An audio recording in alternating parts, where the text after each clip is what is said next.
Bonsoir. Merci. D'abord, moi je suis François-Xavier Louis, je suis chez Malakoff Médéric. Mon voisin est Gérard Méneroux, il est à la CNP, entre autres choses, et on est tous les deux contributeurs de la chaire Transition démographique.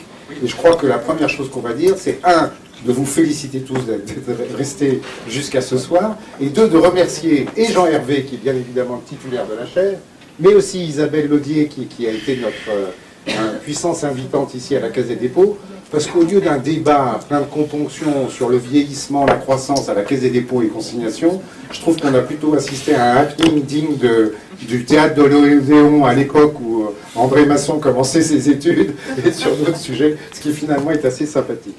De cette journée, 3 mots d'ordre ont été donnés ce matin. L'un par le directeur général de la Caisse, qui nous a dit « essayez de dépasser l'oxymore entre vieillissement et croissance ».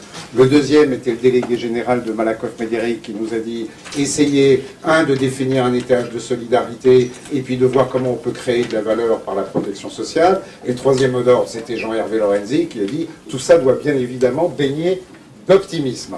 Et je crois que la journée a assez bien donné le ton. Alors parmi les solutions qui ont été évoquées, et c'est une liste un peu à la Prévert de toutes les solutions évoquées, il faut que le 3e âge paye pour que le 4e âge, il faut que le salaire puisse être adapté, peut-être soit reculé en fonction de l'âge, soit au moins plafonné en fonction de l'âge, il faut que la CSG soit au même taux pour les revenus d'activité et les revenus de retraite, il faut valoriser les dotations, il faut accélérer le tutorat, il faut favoriser le cumul emploi-retraite, la prévention en entreprise, ça c'est revenu toute la journée, c'est un axe majeur pour la santé et le bien-être, l'économie du bien-être, mesurer le bien-être, faire évoluer les comportements des entreprises, augmenter les durées de cotisation, faire varier la fiscalité et la comptabilité qui sont orthogonales par rapport aux problèmes de vieillissement, et bien évidemment se débarrasser le plus vite possible de solvabilité 2. On a même eu l'idée de faire évoluer la Constitution pour une démocratie active qui tienne compte de chaque génération présente.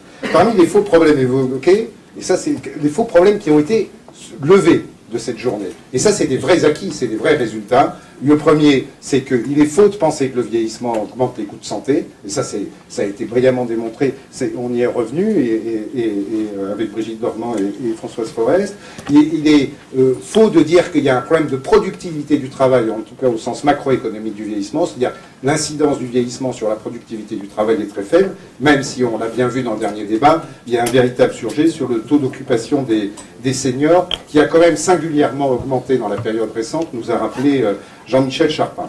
Par thème de facétie, j'ai retenu que si on avait, selon Lehman, le même taux d'emploi qu'en Allemagne, ça représenterait, à âge élevé, ça représenterait 1 300 000 emplois. Et si on rajoute à ces 1 300 000 emplois de Lehman, les 900 000 emplois suédois de Wilmer, eh bien vous voyez que le vieillissement, on arrête sur la croissance, mais on est arrivé au plein emploi. C'est quand même une formidable nouvelle. Merci. On va d'abord donner la parole à Nicole Claroui, qui a beaucoup investi, et avec nous, avec la chaise sur la transition, et dans le cadre de l'Institut Louis Bachelier, sur les questions de longévité, sur des sujets qui sont très sérieux, qui font vraiment toute l'interrogation de ça. Il y a évidemment et l'incertitude, des différences sociales, des inégalités, choix de société et mesures de la longévité. Je crois que c'est vraiment au cœur de tes réflexions. Nicole, c'est à toi la parole. Oui, alors... je suis un peu le canard boiteux dans cette assemblée, puisque je suis mathématicienne, pas du tout économiste, et j'ai une certaine expérience en finance. Et je voudrais quand même remercier la Fédération des banques françaises, qui a financé une chaire dont un des thèmes était les dérivés du futur, et sur lequel on avait décidé d'investir les questions associées à la longévité. C'est comme ça qu'il y a 3 ans, on s'est mis à travailler dans cette direction. Donc, à vous écouter, j'ai trouvé le débat très intéressant, mais pour moi, il manque un tout petit peu quand même de sortir des standards habituels de la pensée. C'est-à-dire, comme je ne suis pas économiste, je ne parle pas le vocabulaire de tout le monde, mais je trouve qu'une des caractéristiques de la longévité et de tous les problèmes associés au vieillissement, c'est beaucoup d'éléments sont liés en fait à l'hétérogénéité de ce qui va se passer. C'est-à-dire la situation des gens face à la longévité est très différente, mais aussi si on n'est pas capable, alors bien sûr il y a la vision globale, mais je pense que c'est vraiment un secteur où il faut aussi être capable de particulariser.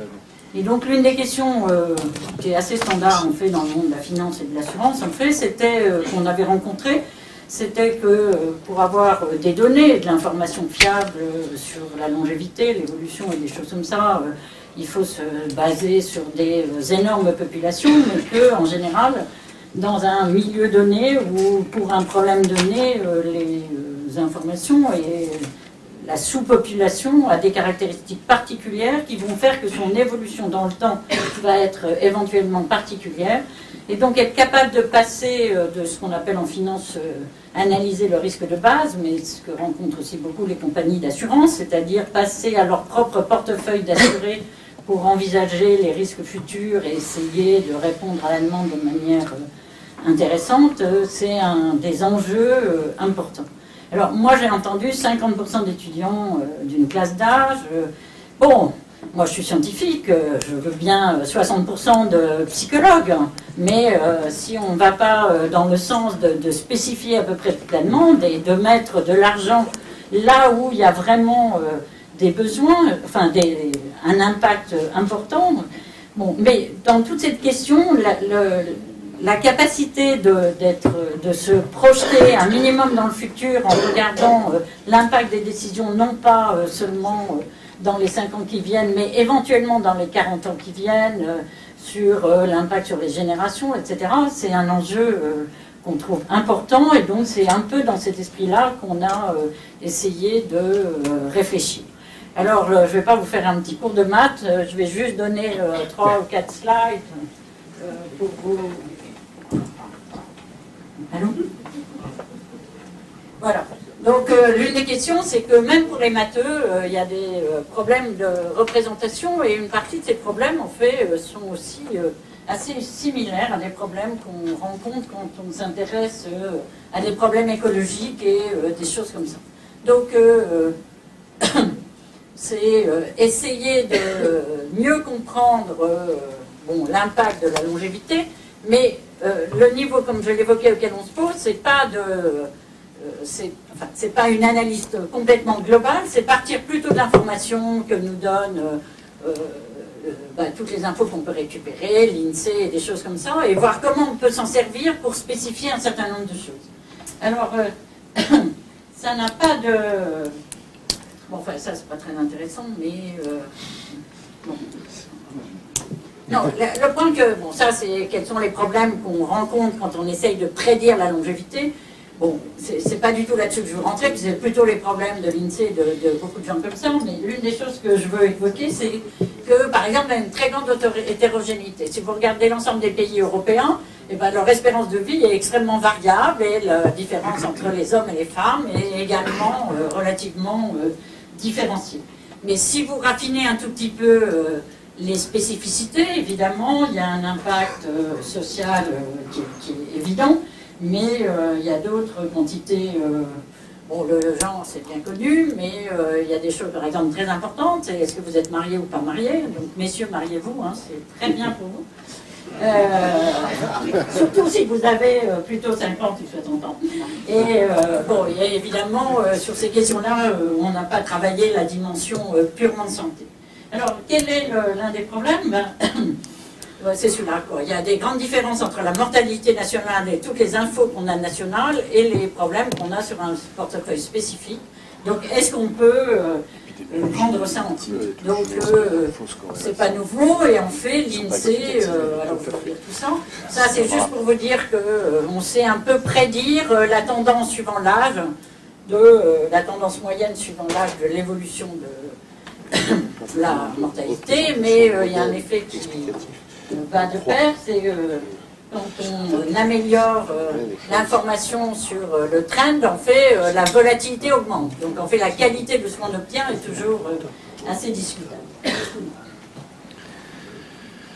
Donc ça, c'est un exemple de la différence qu'il peut y avoir entre les gens mariés et pas mariés. Alors le truc du milieu, c'est la population nationale. Et puis, si le truc rouge, c'est si vous êtes pas marié, donc le taux de décès, c'est une question de taux. Donc le taux augmente, et si par contre vous êtes marié, c'est bon pour vous. Mais ça, c'est important.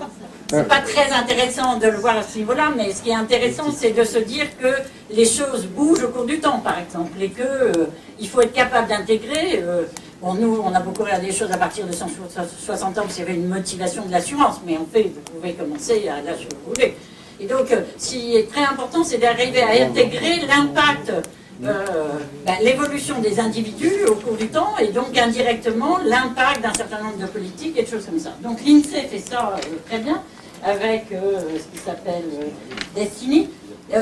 Juste le problème de ce genre de choses, c'est qu'en général, la méthode utilisée est extrêmement coûteuse à implémenter, parce qu'on va prendre des individus, on va utiliser les infos qu'on a sur leurs caractéristiques, et puis on va simuler leur évolution mois par mois, mais mois par mois, on va regarder s'ils avaient une probabilité de changer de statut, etc.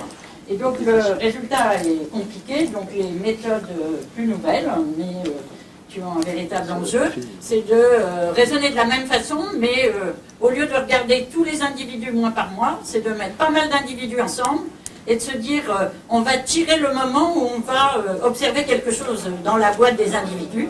Donc on n'en tire qu'un, mais quand on le retire, on l'analyse super en détail. Et puis, il va faire changer les caractéristiques de la population, et le taux de tirage va être fonction des caractéristiques de cette population. Donc on recommence plus ou moins vite, suivant le nombre d'individus importants, etc. Et au bout d'un certain nombre de temps, on a parcouru un horizon beaucoup plus important, avec beaucoup moins de gens qu'on a regardés, mais plus de probabilité d'avoir simulé des choses raisonnables. Et c'est le principe général. Donc, bon, je vous passe les beautés de la finance. Mais, donc, ce que je pense, c'est que l'avenir dans l'analyse de beaucoup de ces problèmes, bon, c'est une vision macro très importante, mais si on n'est pas capable de la sous-différencier de manière beaucoup plus spécifique, pour cibler les secteurs sur lesquels il y aura un impact vraiment important, dans l'éducation c'est clair, mais dans plusieurs niveaux.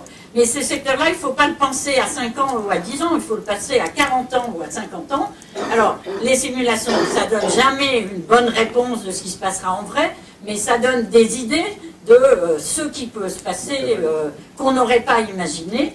Et comme toujours maintenant, je pense dans cette vision-là, les choses sont importantes, c'est en gros la moyenne de ce qu'on récupère, mais ce qui est très important aussi, c'est tous les scénarios bizarres qu'on peut voir apparaître, parce qu'il y en a beaucoup qui viennent du fait que le modèle n'est pas bon, mais il y en a aussi quelquefois qui donnent des éclairages pertinents sur le futur.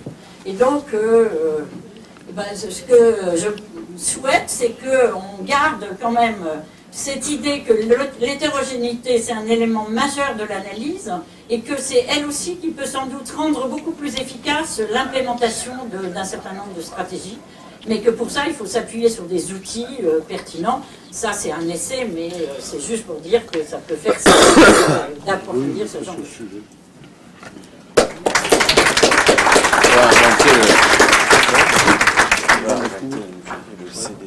Gérard, alors on voit bien, les anciens disaient la mort est certaine, l'heure est incertaine. On voit bien que tous les algorithmes mathématiques que nous faisons, tout est aussi incertain. Il y a quand même un grand respect sur l'incertitude qui est vraiment ontologique de ces sujets-là. Comment le président de l'ARCO voit l'augmentation de la longévité, et peut-être comment, puisqu'on parle beaucoup d'un grand régime par points, etc., enfin que c'est dans les calendriers, en tout cas... C'est dans la rumeur. C'est dans la rumeur. Bon. Mais comment, est-ce que ça serait, à ton avis, une bonne ou une mauvaise idée pour à la fois rendre un plus équitable le régime de retraite entre générations, et en tout cas donner plus de visibilité à moyen long terme à tous les cotisants que nous sommes quant au sort qui sera leur sien? Je vais essayer de répondre à ta question, mais avec un petit détour. Je crois que le grand débat aujourd'hui sur compte notionnel, compte en points, la solution magique pour résoudre le problème des retraites, est un fantasme d'économistes et d'intellectuels qui sont éloignés du sujet. Donc, qui continue.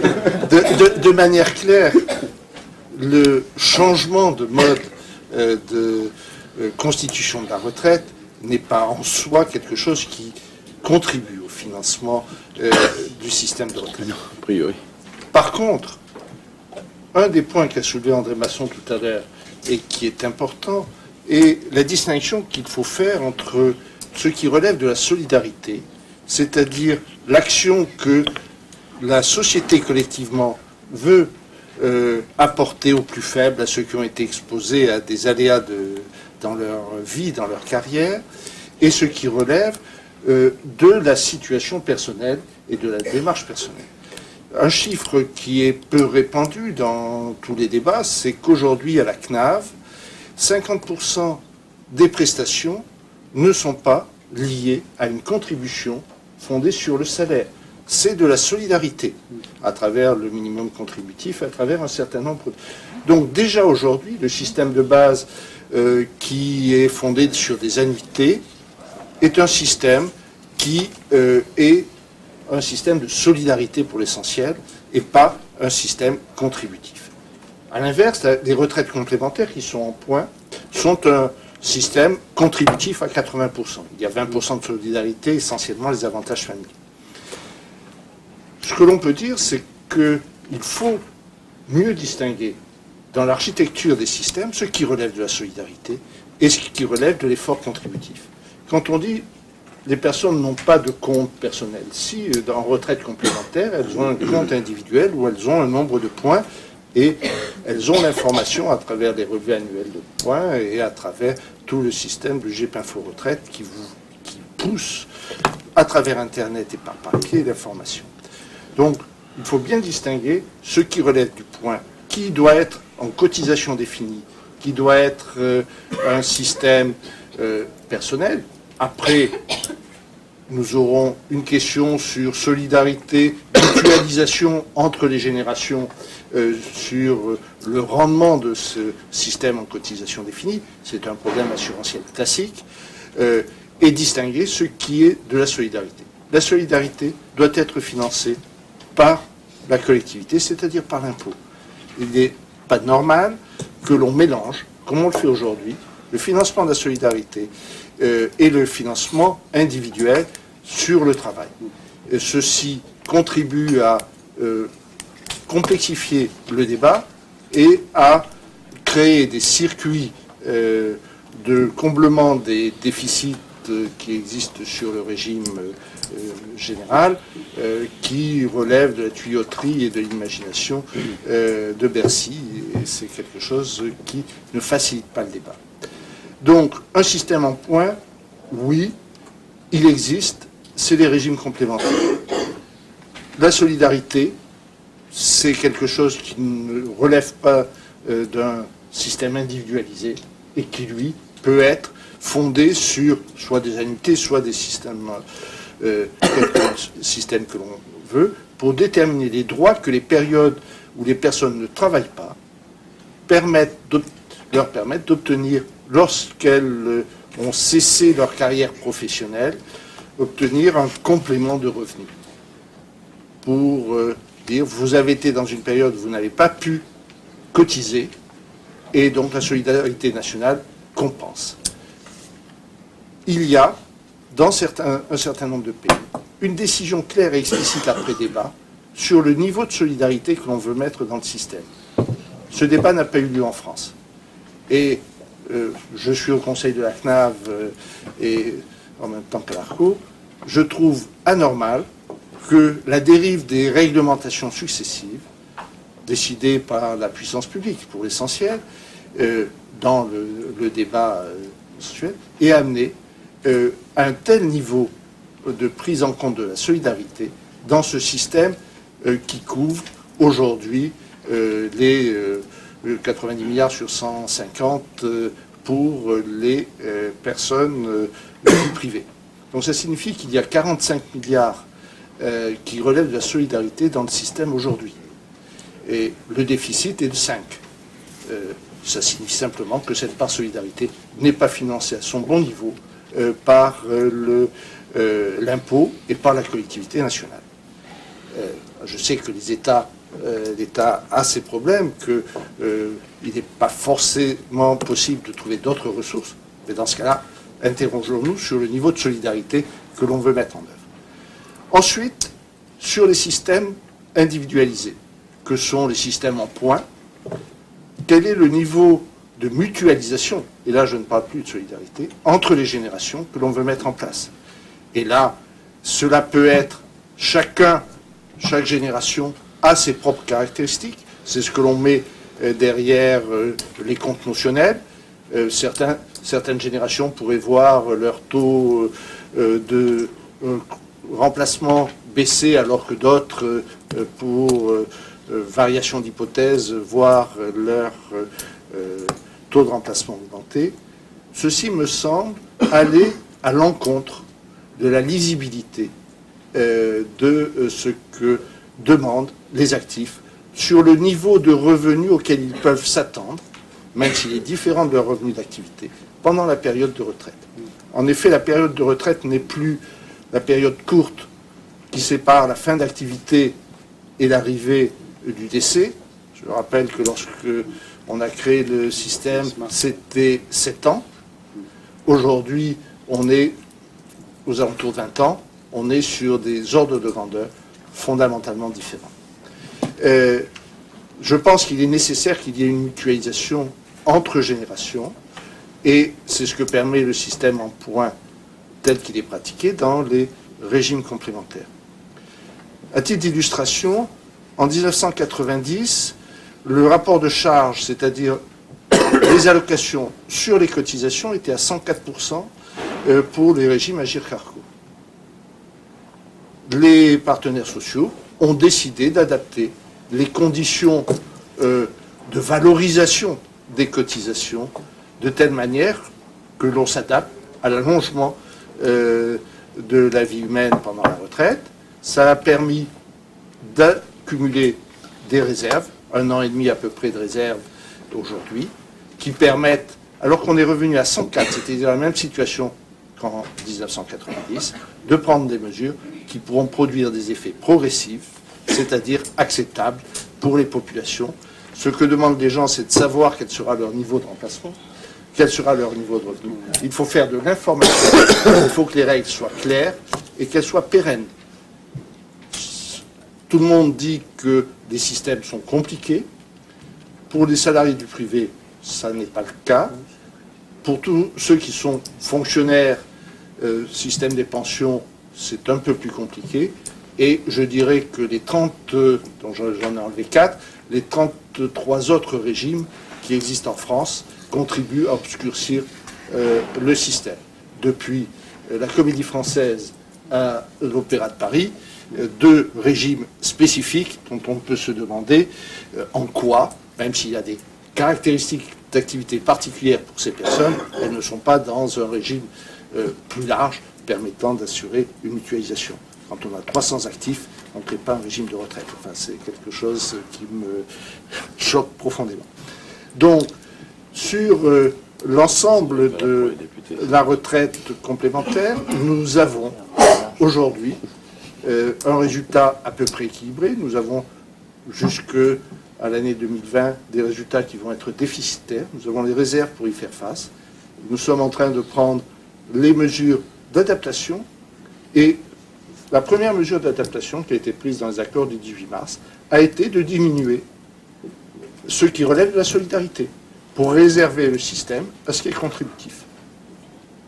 Alors, on le fait progressivement, puisqu'on a le temps, mais on a réduit les avantages familiaux, en particulier pour les cadres et pour l'AGIR, dans cet accord, car on considérait que le niveau de solidarité était trop important pour l'équilibre général du système.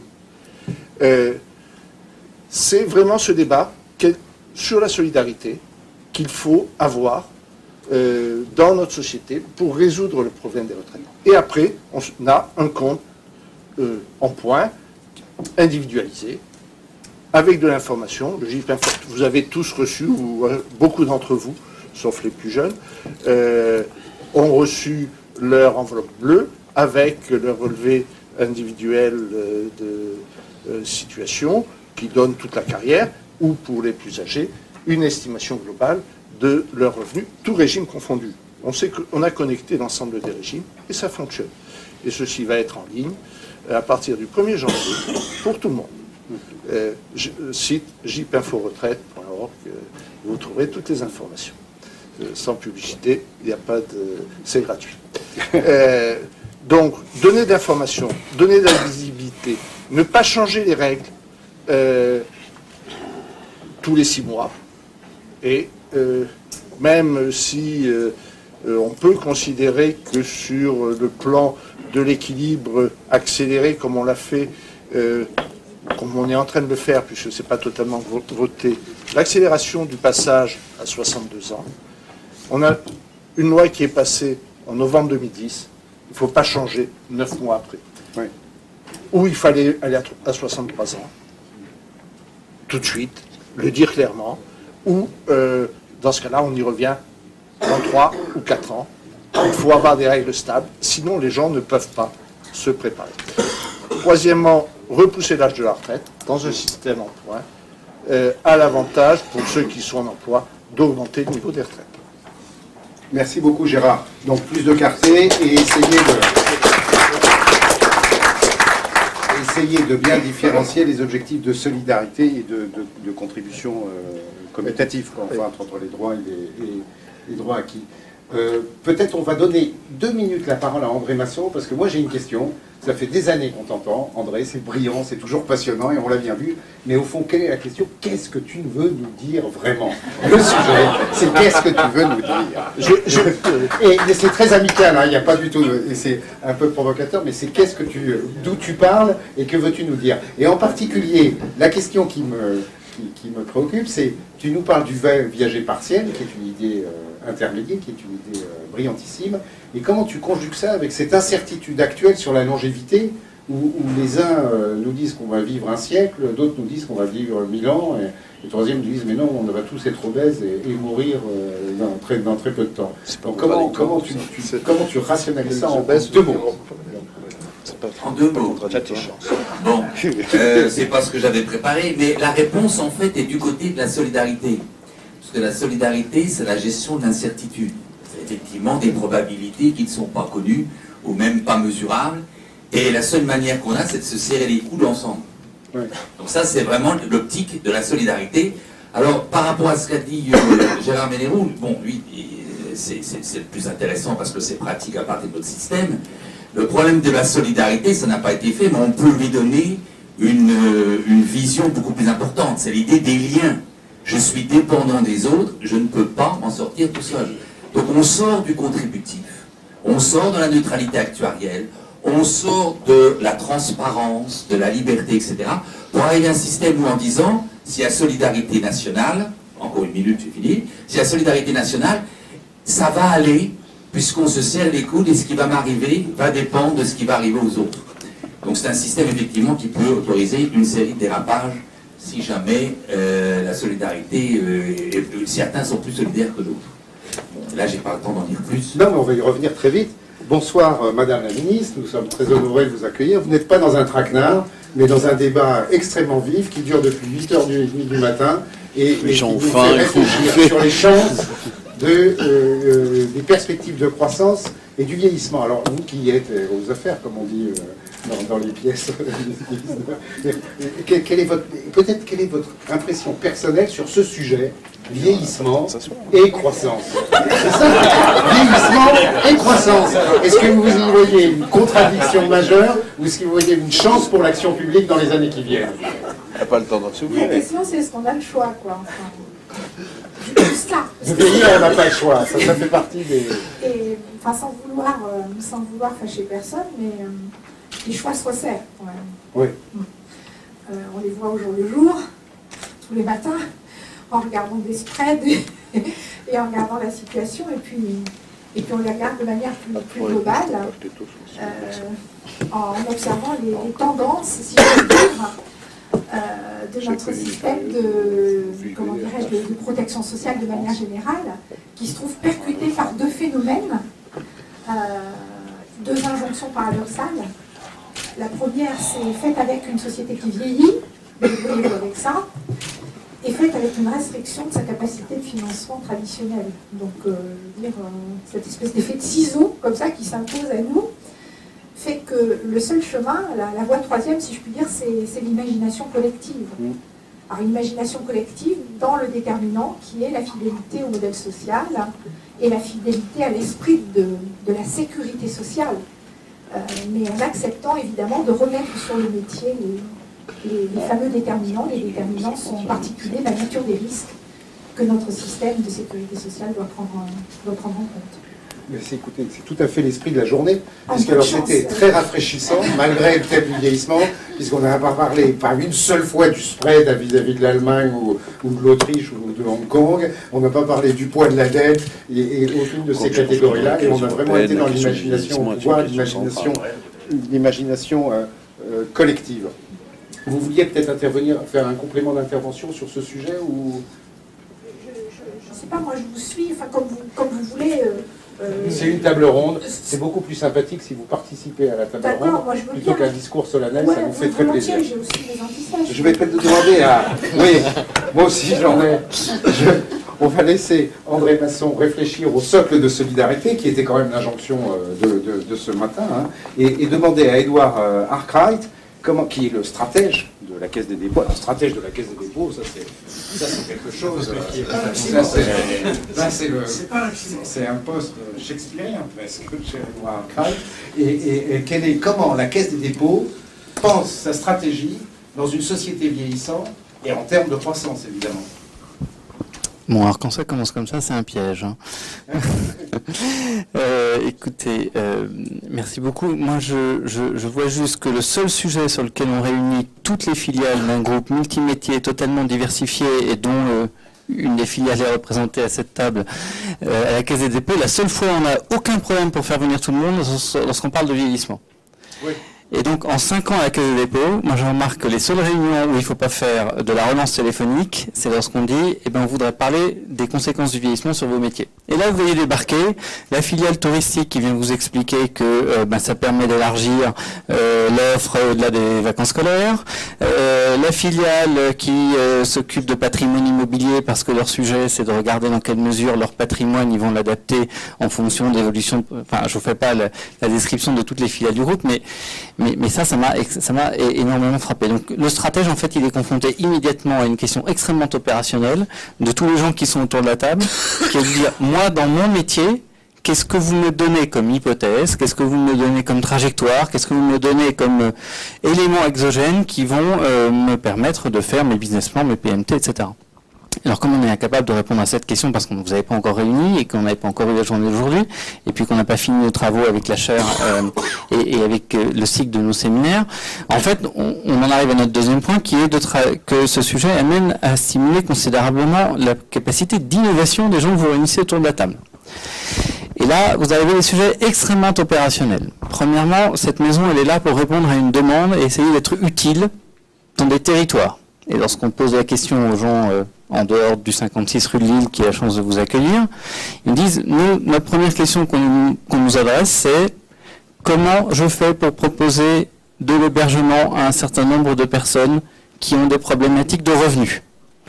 Ce qui est intéressant dans cette question, c'est le dernier mot, c'est-à-dire qu'en fait, ils prennent le sujet du vieillissement par un sujet de couverture d'une perte de revenus à un certain moment de l'âge, de la vie. Ils ne prennent pas, ils vous disent pas de perte d'autonomie. Ils vous disent pas, ils le prennent pas par une situation sanitaire. Ils le prennent par une situation de revenu à un moment donné dans la vie.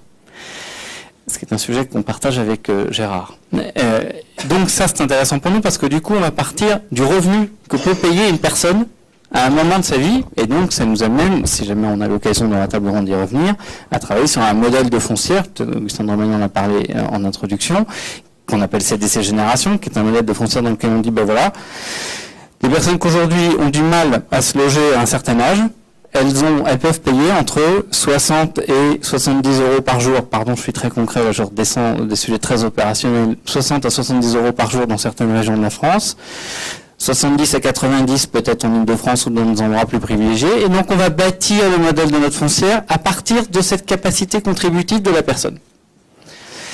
Et puis, on a commencé comme ça. Et puis une fois qu'on s'est dit ça, donc ça nous amène à modifier notre modèle d'investissement, à travailler sur les paramètres d'investissement, à regarder comment un investisseur de long terme peut permettre d'arriver à un business plan qui permette de répondre à cette demande pour ces types de personnes. Ça, c'est le premier sujet opérationnel. Une fois qu'on a fait ça, on se retrouve avec des gens autour de la table, je pense sous ton contrôle Gérard, qui disent, bah oui, c'est intéressant, mais comment on peut chercher à augmenter le revenu de ces personnes-là? Et donc on a amené, par le sujet vieillissement, des assureurs, mais également des gens qui gèrent des retraites, mais également nos financiers qui ont des problèmes d'ALM, à ce sujet. Et donc on voit autour de la table à la fois quelqu'un qui gère des EHPAD, des gens et quelqu'un qui gère le bilan de la Caisse des dépôts. Et donc par cette question du vieillissement, pour un groupe comme le nôtre, on en arrive à des sujets extrêmement concrets. Deuxième idée qu'a évoqué Augustin de Romanet, mais je ne veux pas le développer parce qu'on a André Masson qui est là, c'est le sujet du viager.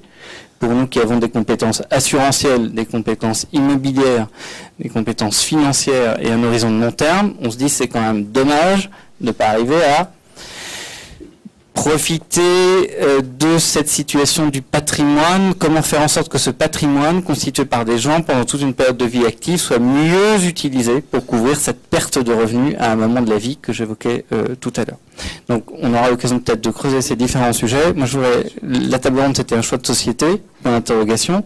Nous ce sont des choix concrets et opérationnels, je ne vais pas parler d'urbanisme. Je ne vais pas parler de réglementation thermique, je ne vais pas parler... Voilà. Et puis, c'est un choix qui nous semble être un choix sur le long terme, et c'est un mot qui fait écho à cette maison qui vous accueille et qui est très heureuse de le faire. Sur cette question du viager, qui a quand même traversé toute la journée, et sur lesquelles André nous a fourni des premiers éclairages, il y a déjà un moment d'ailleurs. Enfin, peut-être, si vous me permettez, Marianne Monchot, est-ce que vous voulez...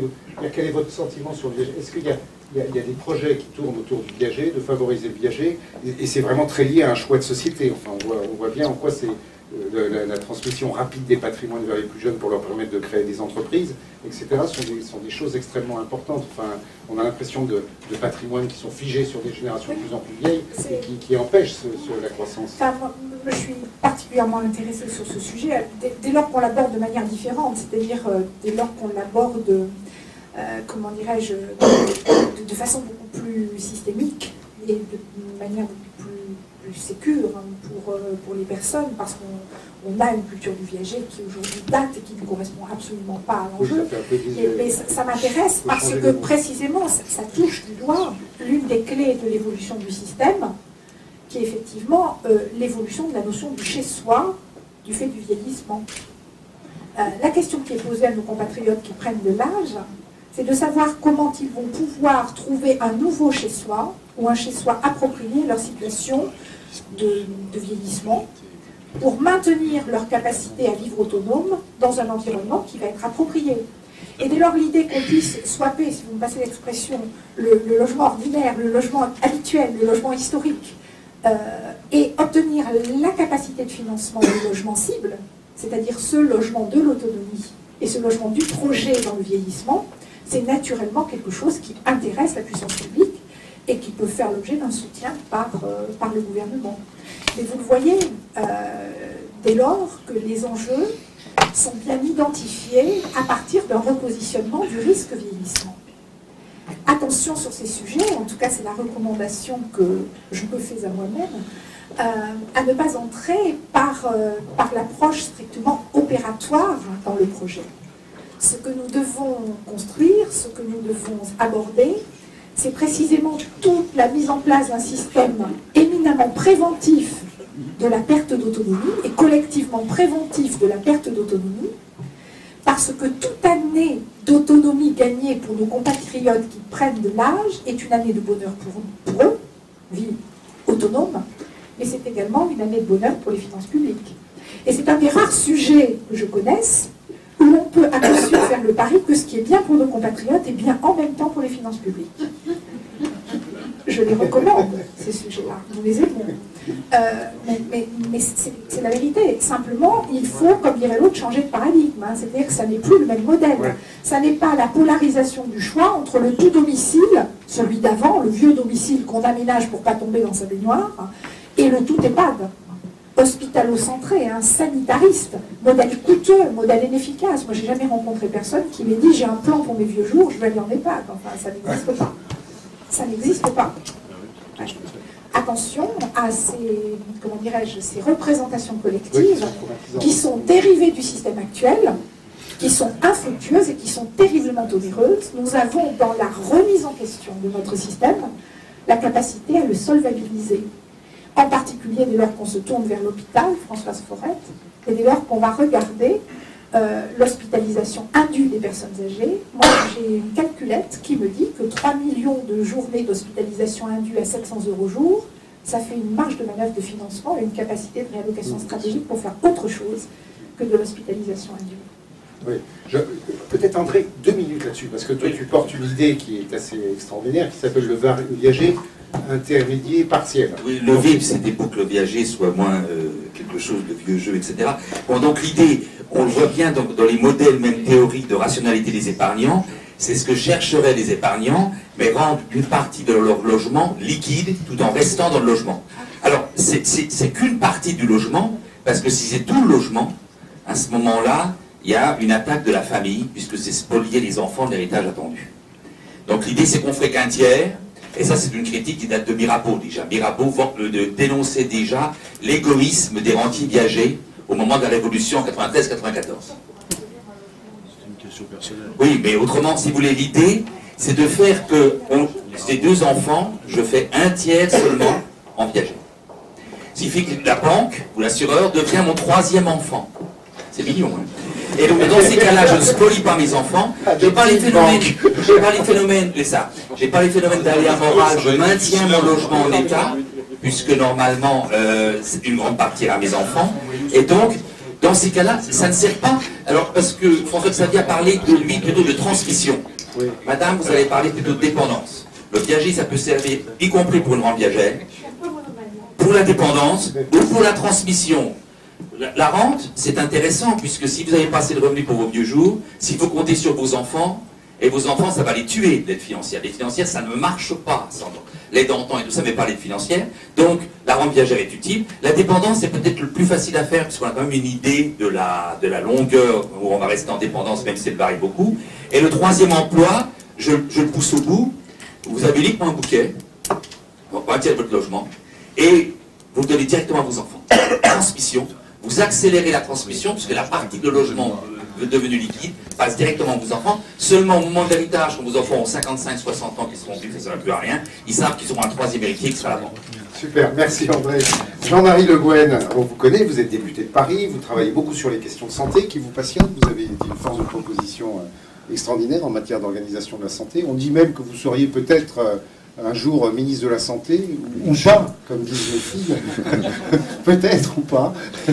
Mais bon, qu'est-ce que vous pouvez nous dire sur l'organisation, peut-être des généralités d'abord, et l'organisation d'un système de santé dans ce contexte de vieillissement? Qu'est-ce que ça emporte, à votre avis, comme conséquence?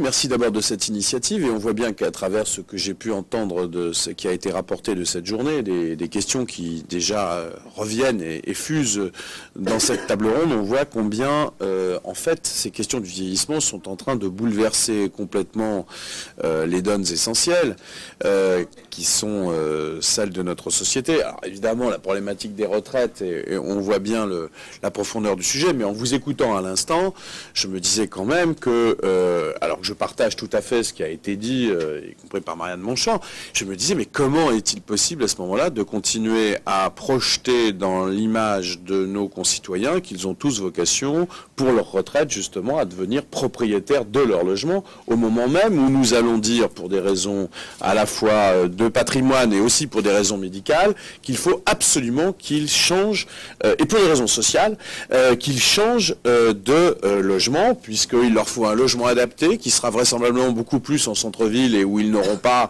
à prendre leur voiture pour aller chercher leur baguette de pain, et où les services sanitaires et médico-sociaux dont ils auront besoin seront seront regroupés et facilement accessibles, ça coûtera moins cher, et évidemment, en ne souhaitant pas leur proposer ce que nous leur proposons tous, quand je dis nous, c'est la société, cet avenir, effectivement, fait d'EHPAD d'un côté et de projets d'assurance de l'autre, finançant l'un l'autre, se finançant. Donc on voit bien que il y a plein d'idées qui fusent et qui devraient, à mon avis, occuper beaucoup plus le débat public qu'elles ne le font aujourd'hui. Et bravo à vous, donc, de le lancer et de lancer tout ça. Ce qui m'amène à dire aussi de ce que j'ai cru entendre en participant à cette table ronde, c'est que d'une part, ces questions-là ne sont pas portées véritablement dans le débat politique au niveau où il le faut, je le dis, et je regrette pour ma part que lorsque on a traité la question des retraites en 2010, on n'ait pas globalement posé les problèmes, parce que si on les avait posés globalement, je pense que nous aurions pu trouver des zones de consensus beaucoup plus importantes que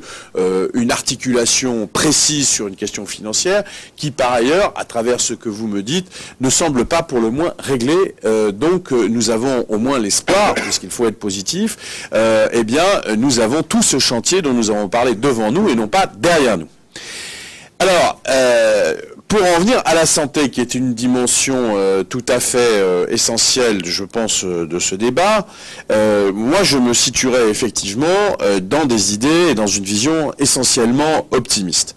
Car non seulement je pense qu'il y a des solutions, et Marianne Monchamp citait un chiffre tout à fait évocateur, à la fois des problèmes et des solutions s'agissant de la prise en charge sanitaire des personnes âgées ayant vocation ou un certain nombre d'entre elles étant dépendantes, pour employer ce mot, eh bien, nous voyons bien que nous avons à la fois des enjeux absolument colossaux, mais aussi des solutions qui sont devant nous. Et que non seulement ce que nous allons être, me semble-t-il, obligés de faire pour cette partie de la société particulièrement vulnérable que sont les personnes âgées en perte d'autonomie, ne va pas être un fardeau, mais au contraire un facteur de réforme profonde de notre système de santé qui en a besoin par ailleurs. Je vais essayer de m'expliquer. Nous avons très simplement un système de santé, c'est un truisme de le dire, une offre de soins et une offre médico-sociale et une offre sociale qui fonctionne d'une façon assez étatique, assez centralisée et quelque part en silo. Alors que nous avons besoin absolument dans les services nouveaux que nous devons fournir aux personnes, dans l'hétérogénéité, le mot a été employé et ça me paraît à la fois un challenge et une donnée absolument fondamentale, l'hétérogénéité des situations à la fois médicales, bien sûr, sociales, psychologiques, mais aussi financières, territoriales, on doit donc penser d'abord hétérogénéité, et donc on doit donc fondamentalement centrer le service et restructurer toute la problématique du service autour de la personne. Bien, je ne passerai pas de temps à décrire ce que vous connaissez, c'est-à-dire le gâchis effroyable, à la fois en termes humains et en termes financiers, de la désorganisation du système de soins, de l'inadaptation complète de notre système de soins par rapport aux personnes âgées.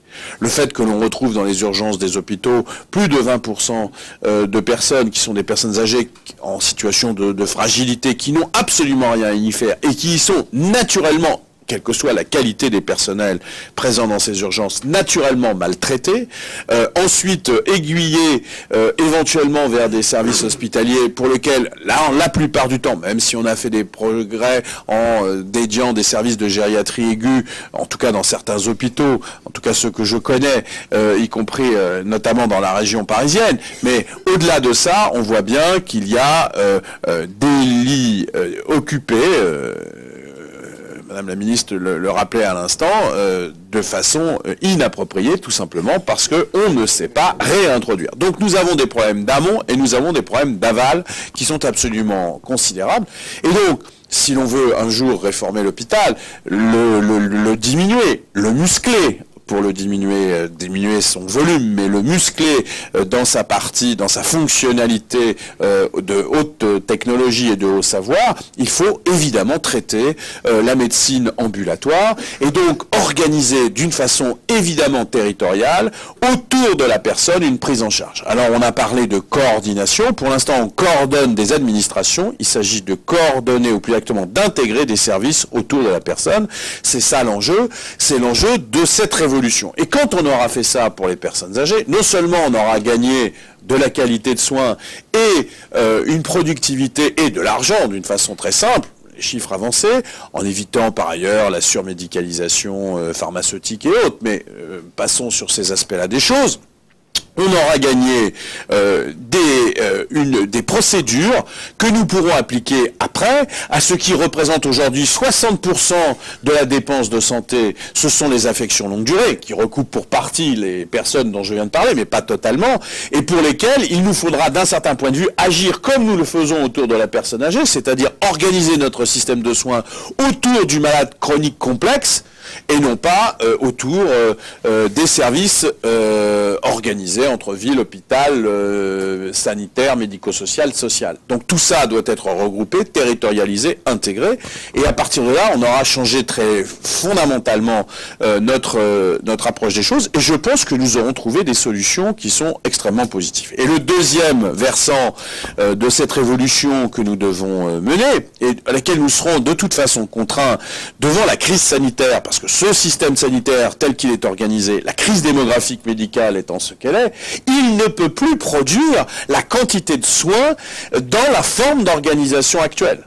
Donc nous allons de toute façon à une catastrophe, donc la réorganisation est complètement à l'ordre du jour, autour de quelques idées un peu simplistes que j'ai avancées à l'instant. Mais l'autre versant du sujet, c'est évidemment la problématique de la prévention. Mais cette fois-ci, comment, et surtout là les économistes peuvent nous être d'une grande utilité, comment ne pas simplement être là comme les chanteurs d'opéra en disant prévention, prévention, comment trouver un système intégré qui fasse que notre société se mette à véritablement à faire de la prévention. Sachant que cette prévention est d'une simplicité biblique sur les sujets qui nous concernent.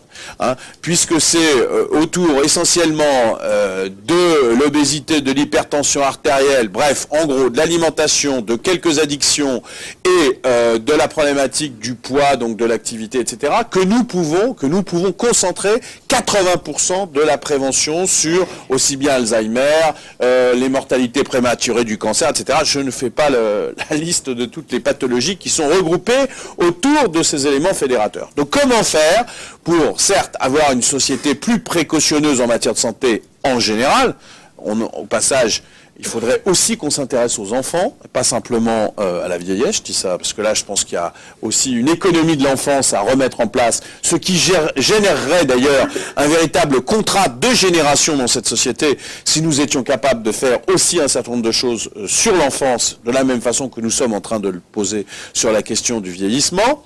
Mais cette prévention, elle doit être organisée à l'évidence sur les personnes de plus de 50 ans, en gros on va dire, où là il faut commencer vraisemblablement un coaching individuel avec des problématiques alternées de dépistage, de parcours de soins, de parcours de prévention, avec des acteurs qui interviennent. Je sais que c'est fait notamment par un certain nombre d'entreprises, d'institutions de prévoyance à juste titre. Je pense que l'entreprise, par exemple, doit s'engager, et évidemment la mutualité, mais les entreprises doivent s'engager autour de ces questions en trouvant un cycle positif. Alors est-ce que c'est parce que ceux qui interviendront en matière de prévoyance, ceux qui interviendront en matière de prévoyance, ils trouveront un intérêt en matière de prévoyance, en matière de cotisation d'assurance maladie, en matière de retraite. Peut-être qu'il faut faire un panel des différents intervenants et créer un fonds qui mélangerait ceux qui ont intérêt par la prévoyance, ceux qui ont intérêt par l'assurance maladie, ceux qui ont intérêt, j'allais dire l'intérêt général, peut-être que même l'assurance maladie pourrait y contribuer, mais nous pourrions avoir un système et demander aux entreprises d'accepter, je termine, c'était peut-être un peu long, demander à nos entreprises de mettre en place non seulement des problèmes de médecine du travail, mais de santé des salariés, qui sont une dimension dans laquelle nous devons nous retrouver aujourd'hui. Voilà comment, à mon avis, sur ces sujets-là, on peut retrouver des dynamiques de pacte social qui fassent que nous soyons capables de surmonter l'ensemble, enfin une partie des difficultés auxquelles nous sommes confrontés. Merci beaucoup. Avant de donner la parole, peut-être tout à l'heure à Marie-Hélène Mongeau pour qu'elle puisse réagir à ce que vous venez de dire, je voudrais faire intervenir, je voudrais dire une chose, si vous en êtes d'accord, et faire intervenir Jean-Martin Cohen-Solane sur le sujet des complémentaires. Il se trouve qu'on est tous les deux dans deux familles finalement quand même très très proches, les institutions paritaires et les mutuelles, ils sont des complémentaires. Et je suis assez frappé de tout le débat qu'on a. on a pris l'initiative, nous, les autres pareils, enfin, on a pris l'initiative de créer des plateaux de gérontologie. On a un truc qui est formidable qui s'appelle la Porte Verte, qui est vraiment absolument une école, qui est un modèle à la fois d'organisation et de structuration.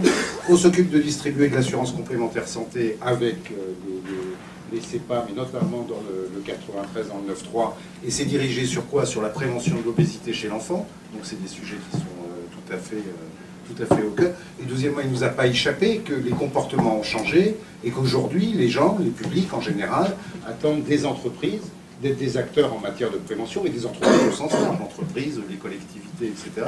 Et qu'il y a là vraiment un terreau effectivement d'ancrer dans des pratiques quotidiennes et réelles de la prévention qui sinon reste un vœu pieux toujours remis au lendemain. Jean-Martin, dans ce contexte du vieillissement, etc., comment tu vois la mutuelle de demain et comment tu la vois s'adapter à la fois aux opportunités et contraintes du vieillissement? Oui, bonsoir. Je suis un peu gêné parce que d'intervenir en fin de débat, c'est toujours un peu compliqué, beaucoup de choses ont été dites. Je voudrais revenir sur quelque chose qui a été dit tout à l'heure. On dit beaucoup que le vieillissement ne contribue pas à l'évolution des dépenses de santé. Alors, je sais qu'il y a des gens beaucoup plus savants que moi en économie qui l'ont démontré.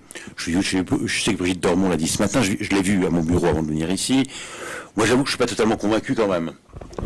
Simplement, en tant que médecin, en tant que mutualiste, on voit quand même fondamentalement, certes, si je voulais faire une pirouette, je dirais que le vieillissement n'augmente pas les dépenses de santé, mais il ne diminue pas non plus.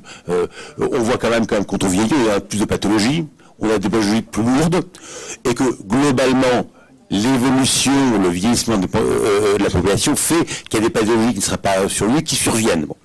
En plus, il y a un croisement de deux choses, il y a un vieillissement de la population et l'augmentation technique médicale. C'est vrai que l'augmentation technique médicale coûte beaucoup plus cher encore à la collectivité que le vieillissement, mais c'est la conjugaison des deux.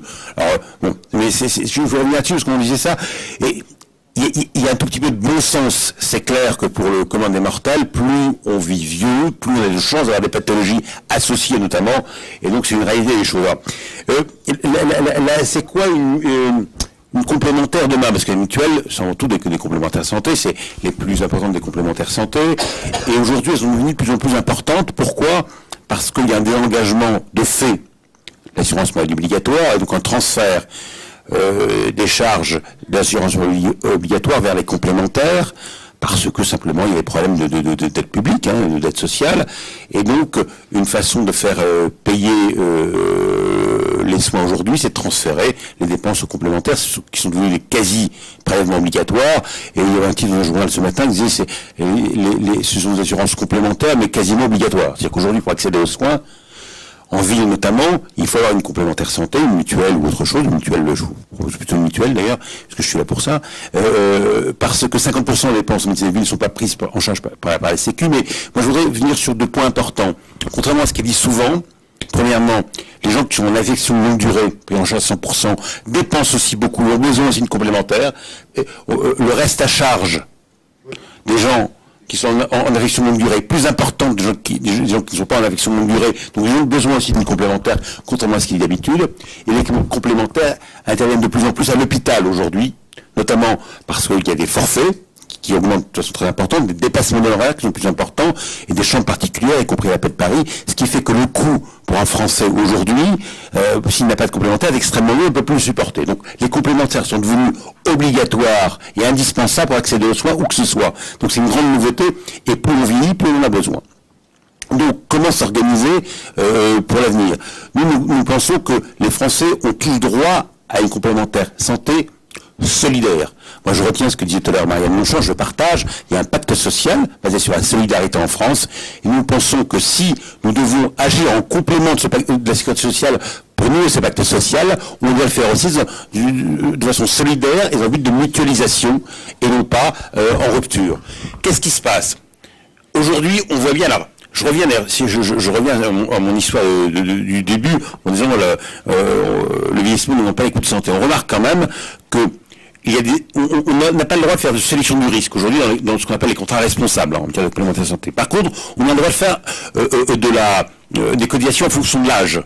Et plus on est âgé, plus ça coûte cher. Alors je veux bien dire qu'il y a beaucoup d'augmentation de dépenses de santé en fonction de l'âge, mais c'est marrant, on fait payer plus on vieillit, plus les cotisations coûtent cher parce que c'est bien évident, parce qu'on consomme plus. Donc il y a quand même une sélection aussi par l'âge. Plus on est âgé, plus on paye cher. Aujourd'hui, un contrat complémentaire qui augmente, en plus ils sont taxés, lourdement taxés. Madame la ministre, je ne vais pas revenir là-dessus, mais on en parle régulièrement quand on se voit, vous n'y êtes pour rien, ok. Mais les complémentaires santé, les taxes des complémentaires santé ont augmenté de 11% en 5 ans, ce qui est considérable. Donc les cotisants, ce sont des droits d'enregistrement, hein. Ces taxes sont des droits d'enregistrement, donc c'est payé par les cotisants normalement, comme on paye un droit d'enregistrement sur un acte de notaire, par exemple. Donc pour les gens, ça coûte 10% plus cher chaque année, et pour une personne âgée qui est au minimum vieillesse, par exemple, donc qui paye ses complémentaires santé, ça devient une charge extrêmement importante pour accéder aux soins. Donc nous réfléchissons à un rôle des complémentaires à la fois solidaire pour que tout le monde puisse y avoir accès, et deuxièmement, le rôle complémentaire santé doit accompagner les personnes. Jean-Marie Le Guen disait fort justement, je ne reviendrai pas, je suis d'accord avec lui sur tout ce qu'il disait sur la prévention notamment, les complémentaires santé doivent jouer un rôle d'accompagnement en amont. Par exemple, la mutualité française a monté avec des mutuelles, avec la Caisse nationale d'assurance maladie, avec l'Agence régionale de santé, un programme de prévention de l'hypertension artérielle, qui est un problème majeur de santé publique en France. Notamment, c'est une prévention direct des maladies cardiovasculaires, mais aussi des accidents vasculaires cérébraux. On accompagne aussi, on conduit, on accompagne nos adhérents tout au long de la chaîne de santé qui est de plus en plus compliquée. C'est compliqué le système de santé pour n'importe qui, pour nous, même quand on connaît bien le système. Et le rôle des complémentaires, c'est aussi accompagner de l'amont, de la prévention, à l'aval, au médico-social et à la dépendance. Je retiens ce que disait Jean-Marie, je partage ce qu'il disait tout à l'heure. Le travail qui a été fait pendant un an sur la dépendance, même s'il n'y a pas débouché sur les textes qu'on aurait pu espérer, au bout d'un an de travail, où Marianne Mochon s'est beaucoup en plus impliquée, nous a beaucoup poussé, elle a eu raison. C'est vrai, nous a bien amené à avoir un modèle, qui est un modèle assez important, qui montre bien que la chaîne de santé, qui montre bien que ce qu'on doit mettre au cœur du système de santé, il y a toujours des débats, qu'est-ce qui est au cœur du système de santé, l'hôpital, la ville, non. Ce qui est au cœur du système de santé, c'est le patient. C'est celui qui en a besoin. Et donc, c'est une vision qui va de la prévention aux soins, au médico-social à la suite, et qui montre ce chaînage important, et tout le travail qu'on a fait sur la dépendance le montre. Donc nous, complémentaires santé, qui arrivons en complément de l'assurance maladie, nous passons tout à fait dans cette suite-là, et nous essayons de nous situer en complément de l'accompagnement du patient, à la suite de l'accompagnement du patient, pas seulement en termes économiques, mais aussi en termes de prise en charge humaine. C'est ça, je crois, le plus important demain.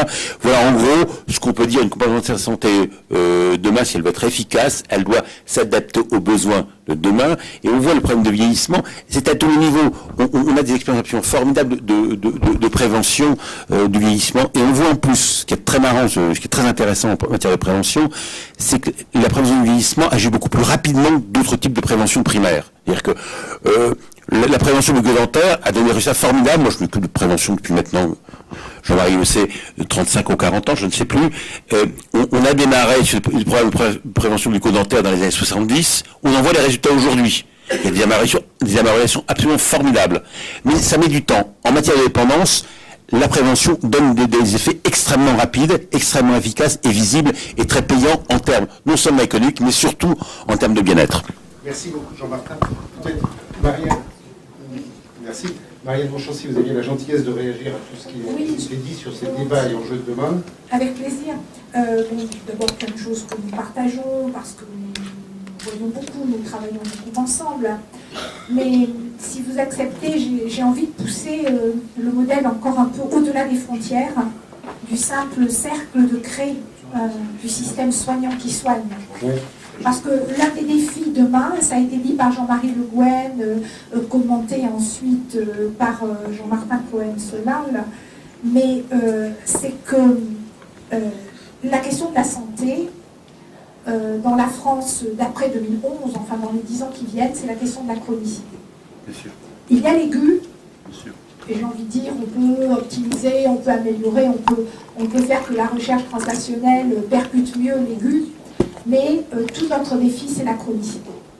C'est-à-dire que du fait du vieillissement, et du fait par ailleurs de l'enjeu d'une société vieillissante, nous devons délivrer à nos compatriotes l'idée que nous devons pouvoir vivre avec les pathologies.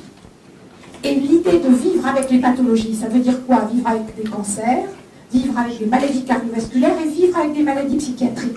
C'est ça, avec les 3 grands risques. Hein. Et vivre avec, ça veut dire que le soin, naturellement, a toute sa place, mais que le soin ne suffit pas. Et que dès lors, le vivre avec, c'est bien sûr l'articulation entre le soin et l'accompagnement médico-social, mais ça vient percuter aussi la dimension sociale. Quand mon collègue Benoît Apparu défend avec tellement de justesse l'importance du housing first pour les plus démunis, il a raison, Benoît. Et c'est une belle idée de lutter contre l'exclusion par le logement d'abord, le vrai logement. Mais quand on sait, étude Samantha, SAMU social, qu'un tiers de nos compatriotes à la rue sont affectés de pathologies psychiatriques, moi je ne sais pas loger dans un appartement en ville le schizophrène de la rue. Ce que je veux dire, c'est que c'est tout. Et donc ce que je veux dire, c'est que la solution qui va consister à aller chercher en complément du soin, la mobilisation de ressources sociales et médico-sociales dans la logique de je vis avec la maladie. Et je vis de mieux en mieux avec la maladie, est un levier puissant d'évolution de nos grands équilibres macroéconomiques, en particulier pour tout ce qui concerne les dépenses de la sécurité sociale. Et je le vois à travers ce sujet des pathologies psychiatriques que je porte en ce moment, puisque on est en train de rédiger la prochaine édition du plan santé mentale, qui va précisément faire le pari de dire vivre avec la maladie, et des maladies différentes bien sûr, mais des maladies quand même, des maladies comme les autres.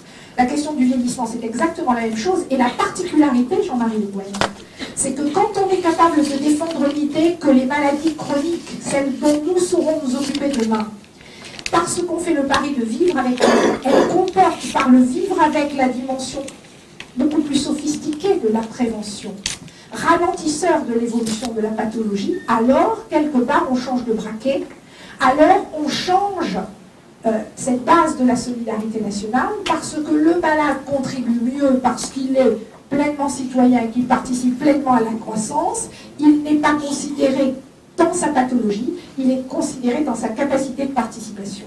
Et cette inversion du paradigme, c'est celle que nous devons réaliser pour les années qui viennent. Moi, personnellement, j'en suis un ardent défenseur, mais on voit bien que ça pousse très loin les murs de ce que l'on appelle le soin, parce que le soin n'est pas que la molécule ou l'acte soignant, le soin dans la chronicité, c'est le vivre avec la pathologie. Et ça bouge les repères, ça modifie la charte de la preuve, et évidemment, ça modifie l'économie générale du système. Parce qu'aujourd'hui, disons les choses, qu'est-ce que c'est qu'un hôpital du jour qui accompagne un patient bipolaire, un patient schizophrène? C'est évidemment la délivrance de la molécule avec le psychiatre et la consultation psychiatre, tarifée au tarif psychiatre, mais c'est aussi toutes ces activités occupationnelles qui permettent de mesurer l'interaction entre le soin et le retour à la vie quand même, tarifé au tarif lourd de l'assurance maladie. C'est exactement comme ma personne âgée qui reste 3 semaines pour une fracture du bras dans un service hospitalier, là où elle devrait absolument se retrouver dans un environnement où elle vivra avec cet accident de parcours qui a été le sien. C'est un défi énorme qui bouge de représentation, mais qui comporte, et ça on peut en être certain, la solvabilisation d'une très large part de la question de notre sécurité sociale. Il faut changer les repères. Bien entendu, merci beaucoup. Je vous suggère d'ailleurs de continuer le débat autour du cocktail qui va avoir lieu tout d'abord, mais à tout seigneur, tout honneur, le titulaire de la chaire, c'est Jean-Hervé Lorenzi. Je voudrais d'abord lui dire merci. Merci d'avoir eu l'intuition il y a déjà 4 ans de créer cette chaire, de nous avoir tous réunis, parce que c'était vraiment une journée exceptionnelle et passionnante. Et deuxièmement, on va te demander quelle est ta conclusion et quel est l'avenir des travaux de la chaire. D'abord, c'était vraiment rafraîchissant de passer une journée sans, sauf avec Spitz, sans entendre parler de la dette, la dette et la crise. Je veux dire, nous occupe totalement d'autres problèmes qui sont ceux que nous sommes en train de traiter, qui sont ceux de la manière dont des pays comme les nôtres pourront avoir une croissance dans les années qui viennent. En fait, j'ai 3 réactions très très brèves. La première, c'est vrai que c'était compliqué de mettre ce titre, vieillissement et perspective de croissance. Nous avons tous les économistes, en tout cas ceux de ma génération, ont été élevés dans l'idée simple que le vieillissement est en fait porteur d'un ralentissement de la croissance, que c'est quand même pas très bon, qu'il vaut mieux en gros avoir des jeunes dynamiques, sympathiques et actifs, plutôt que des vieux aiguerris, grincheux et paresseux. En fait, rien de ce qui fut dit tout au long de cette longue journée, puisqu'on a démarré à 8h30, ne permet rien, ne permet d'écarter l'hypothèse.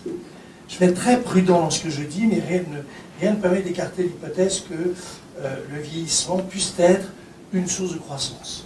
Donc rien ne permet d'affirmer une position. Rien ne permet non plus de le démontrer. Je crois que tout le monde partage l'idée qu'il y a des conclusions trop rapides, vous savez, des paradoxes. Le vieillissement, ce sera ça que le vieillissement va faire la croissance. Ça, c'est du bullshit. En revanche, quand on regarde bien, on s'aperçoit que au fond, il y a des tas d'éléments, des tas de briques qui permettent de commencer à bâtir un discours qui pourrait être un discours optimiste sur des sociétés vieillissantes. La deuxième remarque, c'est que, au fond, là, André, même s'il s'avère que parfois tu es à la fois brillant et un peu obscur, mais tu as montré cette